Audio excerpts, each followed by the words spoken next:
The Tudor Black Bay 54 is now available in a new colorway. So this is the Black Bay 54 Blue Lagoon, which takes a small and compact 37mm case diameter and injects a little bit of color with the blue dial and sand texture. I actually own the Black Bay 54. I love this watch, so I have some strong feelings about this. Here is everything you need to know about this newest update. So, on the surface, this might seem like it is just a dial swap, but there's actually a lot more going on here, and a lot of design changes that overall make a big difference. For starters, the aluminum bezel is gone, and this has just a stainless steel mirror polish relief style bezel, which makes the dial feel smaller, a little bit like the pre-ceramic Daytonas feel smaller due to the stainless steel bezel. The next big change is the bracelet, now being the Tudor 5-link with T-fit clasp rather than the 3-link oyster style bracelet available with the black variation.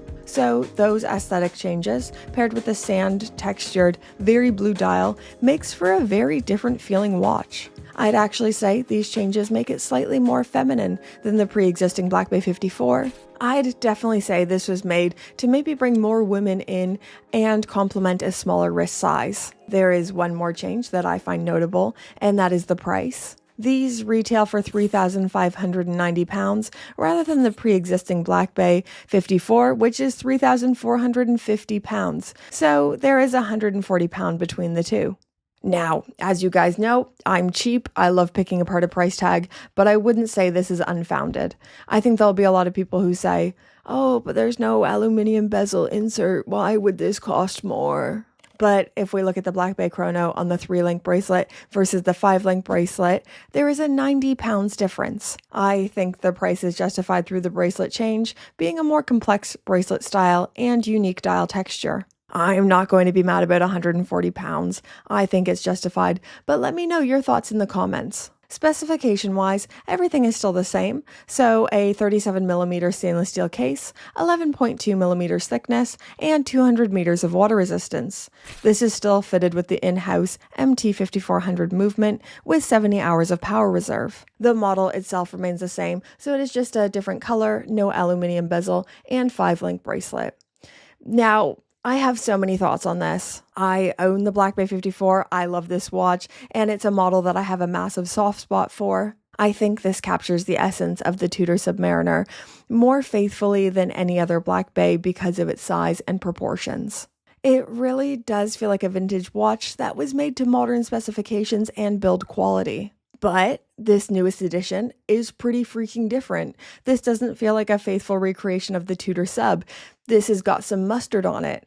I would describe it as the prettiest interpretation of the Black Bay 54. Now, I know we're not supposed to talk about men's watches and women's watches anymore, but I've always thought of the Black Bay 54 as a truly genderless watch. Great size and proportion for larger wrists and smaller wrists alike, and the design language was pretty inoffensive. I feel like this new Blue Lagoon was definitely made with women in mind. Even the press kit, it's pretty women heavy. There's a lot of women in this, and this is not normal for a press kit. I think men will still be interested in this too. They definitely want men to buy this as well, but it does seem to be targeted towards women in a way that's not usually done. This is a safe but kind of funky option, so a tried and tested colorway that people love, little design enhancements. I am really, really excited about this. Whimsical while also still being tough and incredibly capable. Another thing I also like as someone who owns the Black Bay 54 is that this is different enough that I think you could justify owning both. It doesn't feel like you're buying something quite similar. If you're someone who loves a good diver, you have a few divers in the collection, but you want something a little bit more funky, this has to be in the conversation. Anyways, guys, these are just some of my thoughts after seeing this on Instagram and then hopping over to the Tudor website to discover more. I think I need to see this in the metal before I fully form my opinion. What do you guys think? Do you have any strong opinions? Let me know in the comments down below. Thank you for your viewership. And now, thank you to the Pope Tier patrons. Their names will be on the screen.